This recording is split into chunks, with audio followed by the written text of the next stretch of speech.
Dans le cheminement opérationnel visant la création des 200 000 emplois promis par son Excellence El Hadj Ibrahim Boubacar Keïta, président de la République du Mali, la version 14, emploi et formation professionnelle, nouvelle vision du changement, aura vécu.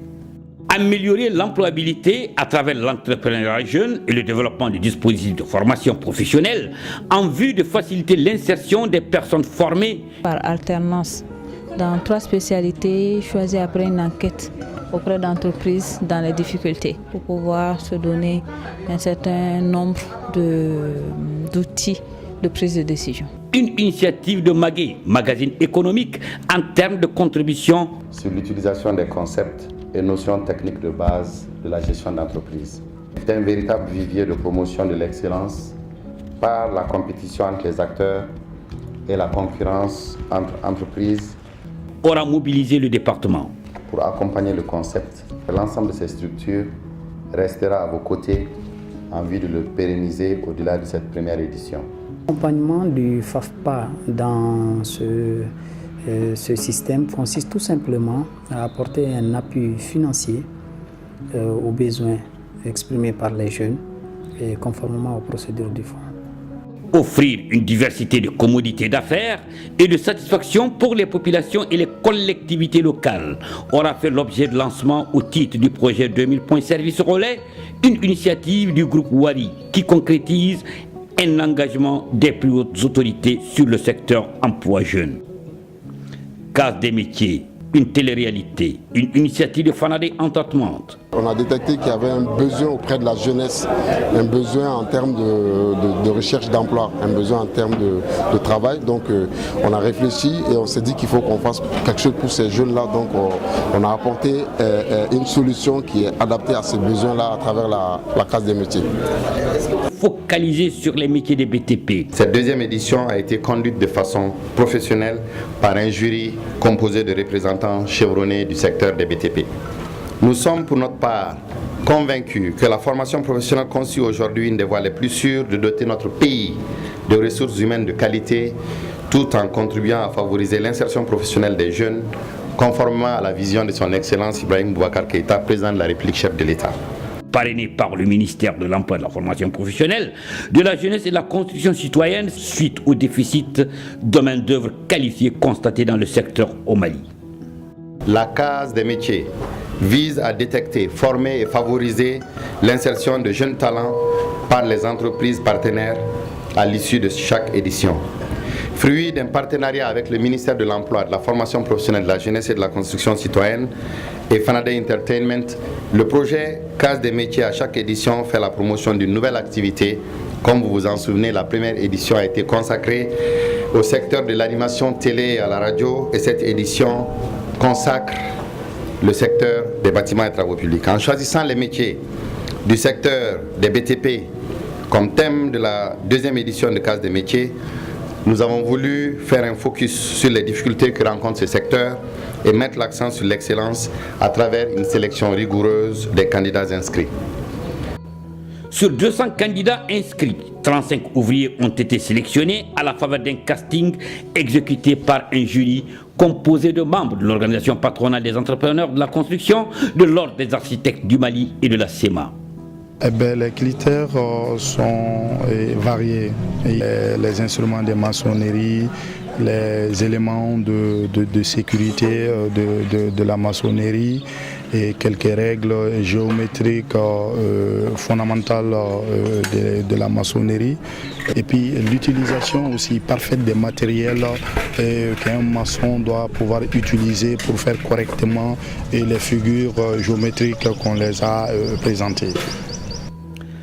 La finale de l'édition 2015, abritée par le centre de Mouissabougou, a été l'occasion pour le ministre de procéder à la pose de la première pierre du bâtiment expressif, devant témoigner l'ingéniosité, l'expertise et surtout la qualification des apprenants.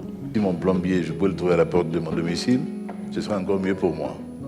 Pareil pour l'électricité, la maçonnerie c'est pareil. Donc il y a aujourd'hui un besoin crucial, vital, de formation. Le plus important reste pour nous cette formation professionnelle qui va, nous l'espérons, va nous permettre de recycler ou de faire en sorte de réduire, de résorber le chômage des jeunes, qui est un chômage galopant. Il y a beaucoup de choses, il y a beaucoup de défis, il y a beaucoup de choses à reprendre pour en être. Un bâtiment modulable, multifonctionnel, en réponse aux soucis maintes fois réaffirmés par son Excellence El Hadj Ibrahim Boubacar Keïta, lequel procédera à l'inauguration en 2016, selon la configuration et la programmation du projet.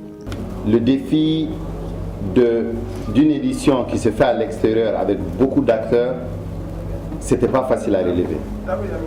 Mais j'ai été agréablement surpris que non seulement Fanadé ait accepté de relever ce défi, mais que son équipe l'ait fait de si belle manière. J'ai été vraiment impressionné par le défi logistique, impressionné par la multiplicité des acteurs, impressionné aussi par leur capacité, leur patience à ce que nous puissions mobiliser, tous ces sponsors, tous ces partenaires, pour que cette soirée-là soit une réalité, pour que cette émission puisse se faire dans les conditions optimales.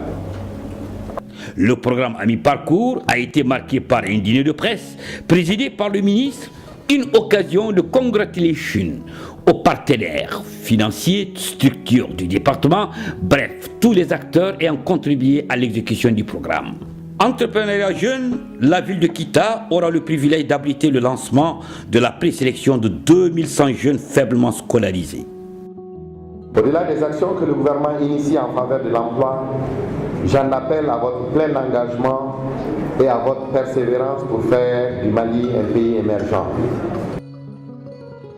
Que je déclare lancé au nom de son Excellence Ibrahim Boubacar Keïta, président de la République, le contingent 2015 des stagiaires de la pêche. C'est une volonté politique et un engagement très fort des plus hautes autorités de la République du Mali par rapport à ces jeunes. Et sans expérience, pas d'emploi, et sans emploi, il n'y a pas d'expérience. Une réflexion sur la problématique de l'employabilité des jeunes diplômés ou formés en langue arabe a conduit le département et l'Union nationale des jeunes musulmans du Mali à la tenue d'un atelier de validation d'un document prenant en charge leurs préoccupations. C'est la première fois qu'on voit ça au Mali. Donc, et puis ce combat-là, on a fait ça pour plus de 6 ans. En réalisant tous ces personnes des ressources et des experts autour des problématiques de l'emploi des arabophones du Mali. Requiert une démarche capitalisant les bonnes expériences et surtout la formation, l'insertion sur le marché du travail. Les résultats, c'est cet atelier pour valider les rapports que le consultant a fait. Les orateurs qui se sont succédés ont à l'unanimité soit conforté l'urgence d'une mise en œuvre efficiente et efficace des recommandations au regard du contexte et consolidé enfin l'importance de leur prise en charge au plan de la formation et de l'emploi. Le ministre de l'Emploi, de la formation professionnelle, de la jeunesse et de la construction citoyenne, représentant le Premier ministre, a rappelé. Le gouvernement, pour sa part, s'est résolument engagé à lutter contre le chômage et la précarité à travers la mise en place de politiques, programmes et stratégies visant la promotion et la création d'emplois massifs pour l'ensemble des jeunes du Mali sans aucune forme de discrimination. Au chapitre des visites de terrain, elles étaient plusieurs localités à accueillir le ministre et ses collaborateurs dans le cadre du suivi et évaluation. À Bankas, c'est une conférence débat sur la nouvelle vision du changement concernant la formation des jeunes, leur épanouissement et surtout la création de l'emploi. Bankas, parce qu'il fallait décentraliser l'initiative. Bankas aussi parce qu'il y a beaucoup d'activités ici en matière de formation professionnelle que le ministère mène avec beaucoup de succès. Donc nous avons voulu venir ici, être à l'écoute de la population et en cela suivre les instructions du président de la République qui nous demande d'aller sur le terrain, d'être proche des populations et de répondre à leurs besoins au quotidien. Une occasion pour le ministre d'échanger avec les jeunes et les acteurs de l'emploi autour du dispositif de formation et de l'emploi. L'agenda du ministre a pris en compte le lancement des vacances citoyennes. Les jeunes sont présents de Caille à Kidal à cette édition et surtout le programme de ces vacances-là qui consiste à aider à la construction du foyer des jeunes de Sanankoroba, du foyer des jeunes de Sanando, à faire des activités à caractère civique au niveau de Douanza et de Gao. Un moment privilégié de retrouvailles, de partage, de communion et d'entente entre la jeunesse, entre les jeunes du Mali et les jeunes venant de toutes les régions du Mali. Pour bâtir un pays, plutôt une nation forte dans le concert des nations. Après donc Kona en 2014, Sanankoroba accueille cette année le lancement officiel des activités commémoratives de la Journée internationale de la jeunesse, couplée avec la 6e édition des vacances citoyennes. Démarrées en amont dans le village de Sanankoroba, les activités des vacances citoyennes ont été brillamment saluées par les autorités administratives, politiques et coutumières pour le choix porté sur leur localité. Un bonheur partagé par tous, encore qu'il s'est agi d'activités portant sur l'assainissement, le reboisement et surtout jeunesse et réconciliation nationale, rôle de la jeunesse dans la consolidation de la paix. Ce thème est l'expression de l'engagement des jeunes du Mali à contribuer aux efforts de réconciliation nationale en jouant leur rôle dans la consolidation de la paix. L'organisation des vacances citoyennes est le fruit du partenariat entre mon département à travers la Direction nationale de la jeunesse et le Conseil national de la jeunesse du Mali. Aujourd'hui, avec la signature de l'accord de paix pour la réconciliation nationale le 15 mai et le 20 juin 2015, notre pays est désormais tourné vers la paix définitive et la réconciliation nationale. Dans la même catégorie, la conscience citoyenne s'invite à l'ordre du jour, un vaste chantier de reformatage de l'homme malien. Alors non, nous nous réjouissons de votre initiative, Monsieur le ministre, et nous encourageons par rapport à la mise en place d'une vraie politique de construction citoyenne et d'éducation civique. Je me réjouis aussi de voir à la table le symbole des pionniers, parce que nous avons perdu nos repères. Certainement, votre initiative nous permettra de retrouver du sens, parce que c'est de cela qu'il s'agit. Au regard des mutations sociales, politiques, économiques et culturelles, la convenance voudra bien qu'il soit temps. Car toutes les couches de la société sont également touchées. Plusieurs questions sous-jacentes y sont liées, comme entre autres la lutte contre la dépravation des mœurs, le respect de la chose publique, la moralisation de la vie publique, la restauration de la transparence et de la bonne gestion des deniers publics, le civisme dans la circulation routière, l'exercice du droit du vote citoyen, etc. Face à cet amer constat, revisiter le document de politique cadre de développement de la jeunesse aura conduit le département à la tenue d'un atelier définissant les axes d'intervention prioritaires qui pourraient permettre d'élaborer cette politique nationale de la jeunesse au Mali à la suite du document cadre de développement de la jeunesse qui avait été préparé déjà en 2012.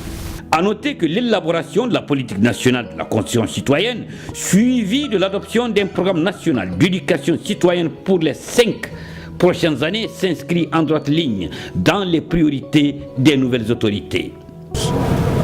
Après le contexte sociopolitique difficile, il y a eu certainement une mutation.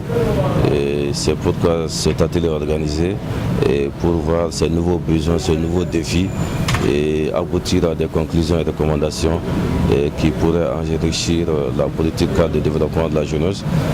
Coordonner l'ensemble des forces qui concourent à la promotion de la jeunesse, il faut un cadre cohérent, il faut un cadre avec des résultats que nous puissions être capables d'évaluer au bout d'un certain temps. Donc il faut non seulement la politique nationale, mais aussi son plan d'action opérationnel, afin de nous permettre de savoir déjà où nous sommes et surtout de pouvoir mesurer demain la distance que nous aurons parcourue dans le sens de la promotion de la jeunesse. L'unanimité faite autour de la décrépitude des valeurs morales, sociétales, impose le changement de fusil d'épaule pour un retour au civisme.